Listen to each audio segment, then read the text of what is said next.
Bueno, muchas gracias. ¿Se ve bien? ¿Se escucha bien? Perfecto, ese.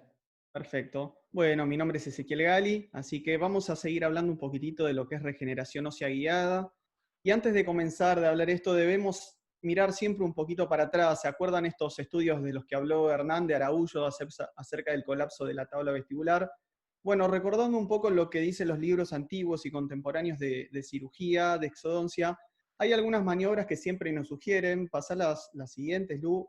Por ejemplo, lo que hoy en día queremos preservar, antes era la moneda corriente, hacer la compresión de tablas, que era el colapso de la tabla vestibular a expensas de tener una hemostasia controlada. O por ejemplo, cuando hacemos una exodoncia que se empieza a complejizar, lo que nos decían antiguamente era remover completamente la tabla vestibular, ser bastante mórbido en ese sentido, para hacer la exodoncia dentaria. Entonces nos da situaciones como la siguiente. Lo que ven en este caso es la eliminación de una pieza dentaria retenida, en la que tenemos muy poco capital óseo, que con el advenimiento de los implantes esto nos supone un problema. Entonces, pasamos a la siguiente. ¿Por qué surge la regeneración ósea? Justamente para casos como estos. Nosotros lo que tenemos que hacer con esta regeneración surge para reconstruir y para devolver la anatomía y la calidad ósea para una posterior rehabilitación implantoprotésica. La siguiente. Entonces, en nuestro grupo de trabajo y en la actualidad, estos son los tres pilares que siempre tenemos en cuenta al momento de la regeneración y de la rehabilitación implantoprotésica. El primero, que es el que vamos a hablar ahora, que es la reconstrucción ósea. ¿Qué quiere decir? Devolver la anatomía, devolver la calidad y la cantidad ósea pertinente para después hacer la colocación del implante. El segundo será la posición del implante a nivel tridimensional. Y con esto nos referimos en sentido vestíbulo palatino, en sentido mesiodistal, y que el implante vaya en el lugar correspondiente para su posterior rehabilitación. ¿Qué quiere decir? Muchas veces uno ve un poco de hueso y dice, bueno, me anclo acá. No, nosotros primero decimos, ¿dónde debe ir el implante? Y después pensamos, ¿es necesario regenerar? ¿Sí o no? Si es necesario, primero vamos a esta reconstrucción, o si se puede hacer las dos cosas. Y por último, pero no menos importante y cada vez tiene un protagonismo mayor, y les va a hablar la doctora Seni, es la reconstrucción de los tejidos blandos para lograr una armonía estética entre lo que es corona protésica y tejidos blandos. Vamos a la siguiente. Entonces, esto mostrémoslo todo. Acá no es la idea que uno se tenga que estudiar de memoria lo que son las clasificaciones, pero debemos tenerlas en cuenta para hacer nuestra valoración y posterior diagnóstico y tratamiento. ¿Cuál es el fin de estas clasificaciones? Poder objetivizar lo que para cada uno es subjetivo. Cada uno ve una distinta calidad ósea o cantidad, y con estas clasificaciones todos podemos hablar un mismo idioma y poder hacer nuestra valoración en conjunto. Vamos a la próxima. Entonces, esto de evaluar el defecto óseo en sentido vertical y horizontal lo vamos a ver en una miríada de casos. Pongamos el primer caso, en el cual al paciente, por no querer hacer una rehabilitación y una reconstrucción de tejido óseo, lo que se realizó fue una corona y se tallaron 3 piezas dentarias que estaban sanas. En un segundo caso vemos un paciente con una fístula y con una enfermedad periodontal avanzada, y si ven abajo en la tomografía hay prácticamente un amarre de la pieza dentaria a todo un tejido fibroso. En el tercer caso sí, se colocó un implante, como habíamos dicho, quizás no en la mejor posición tridimensional, y quedó una desarmonía con toda la arcada dentaria. Y por último, vemos un paciente con una lesión periapical que fue reabsorbiendo toda la calidad ósea. Es decir, hay que ser muy crítico en la valoración del defecto para poder después planificarlo. Entonces, pasamos y ya de soslayo podemos ver algunas indicaciones. Estamos hablando siempre de defectos. Defectos horizontales, verticales o combinados, fenestraciones o dehiscencias. Me quiero detener un poco en estos defectos circunferenciales de 2 o 3 paredes. Va a ser una de nuestras guías para el éxito, que el relleno y la membrana que lo contenga, si así sea necesario, deben estar contenidos.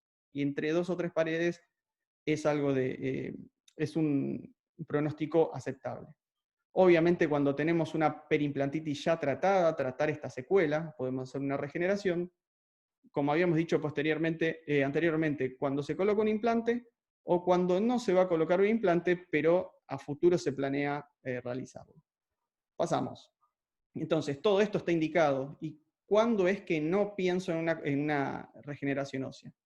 Tenemos, como siempre, factores generales que están relacionados al fumar, fumadores severos, al igual que los implantes, no tienen un buen pronóstico, alteraciones sistémicas de los pacientes, o que el paciente por una cuestión o económica, por miedo, o por alguna cuestión cultural, se rechace a tener una regeneración ósea. Y los factores locales están un poco en relación a lo que son los implantes también.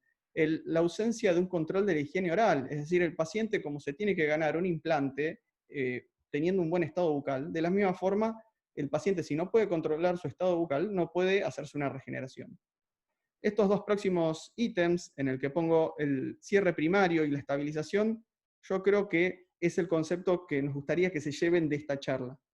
El cierre tiene que ser primario y sin tensiones. Cuando yo logro mi cierre primario, no queda una apertura y tampoco coloco tensión, el pronóstico mejora considerablemente.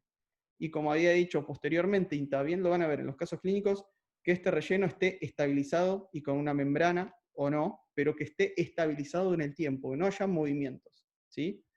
Y por último, como habíamos mencionado, defectos periimplantarios. Vamos a la siguiente. Por suerte, tenemos una variedad de biomateriales, una oferta bastante grande para elegir en nuestros casos particulares. Tenemos un hueso particulado, corticomedular, que podemos depositarlo en alvéolos. En zonas que son un poco más complejas, tenemos un hueso también corticomedular, hidratado y con una porción colágena que se puede depositar en formas de jeringas, es decir, nos ahorra un poco el uso de ciertos tipos de instrumentales.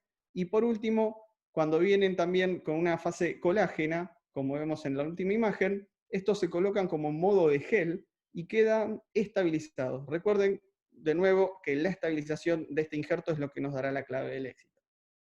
Vamos al siguiente. Como habíamos dicho previamente, estos injertos, depende de la cantidad, el volumen que deseamos reconstruir o no, deben ser contenidos. Y esto lo podemos hacer con membranas reabsorbibles, podemos usar también concentrados plaquetarios que funcionen como apósitos, también como membranas. En el segundo caso vemos mallas de titanio o mallas y membranas con refuerzos de titanio. Y estos deben ser fijados con tornillos o tachuelas según cada uno de los casos. Pasemos. Ahora vamos a ver algunos casos clínicos. Acá es el paciente que les había mostrado previamente, que tiene esta enfermedad periodontal avanzada y una boca de fístula. Y vemos también a nivel una vistoclusal para ver si hay un colapso de la tabla vestibular. Que acuérdense que es como la vedette esto, el colapso de la tabla vestibular es algo que siempre vamos a ver en nuestro diagnóstico. Rutinariamente a los pacientes le pedimos una radiografía panorámica, como es de costumbre, y también una tomografía, como vamos a ver a continuación. ¿Qué es lo que podemos ver? En los distintos cortes, que la pieza dentaria está flotando en tejido blando y que también hay una ausencia de un tejido duro para hacer la rehabilitación. Pero más importante y significativo es este corte axial. Fíjense cómo la pieza está inmersa en el tejido blando y prácticamente no solo no hay tabla vestibular, sino que hay bastante poco tejido.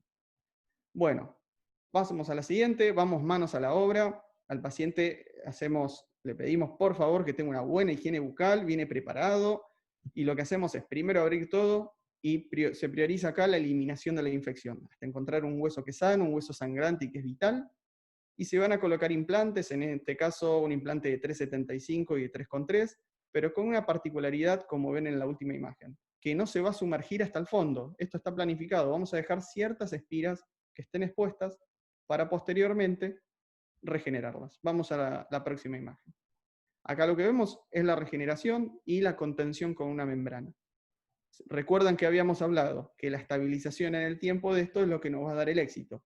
Y el cierre por primera intención y sin tensiones también.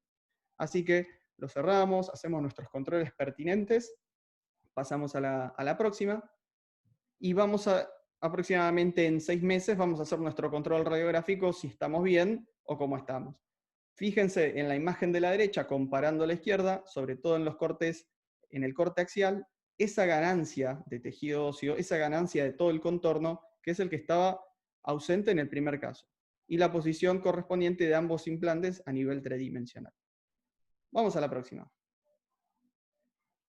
Caso clínico, el último caso clínico, en este caso un paciente que sí pudo colocarse implantes, pero estaba no solo en una mal posición, sino que estaba expuesto, no solo las espiras y la cabeza del implante.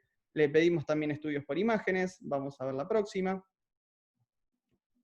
Le pedimos la tomografía computada, está amarrado, está insertado en un poquito de tejido óseo, pero es un implante que ya pensamos en removerlo, en realizar el explante. Y hay que pensar desde ahora en el defecto que nos va a quedar. Si es posible después colocar otro implante o tenemos que segmentar nuestros pasos quirúrgicos. Vamos a la próxima, que es la panorámica del mismo caso, y ya vamos a operar. Próxima, sí. Hagamos el desarrollo. Lo que vamos a hacer, una franca exposición de todo el defecto, hacer el explante. En este caso, por lo que optamos es por hacer una reconstrucción, y como es tanta cantidad de volumen óseo, lo vamos a contener con una malla. Esta es una malla de piso de órbita que teníamos, en la cual, primero, como siempre, eliminamos toda la infección, hacemos el relleno óseo pertinente y lo fijamos con 2 tornillos.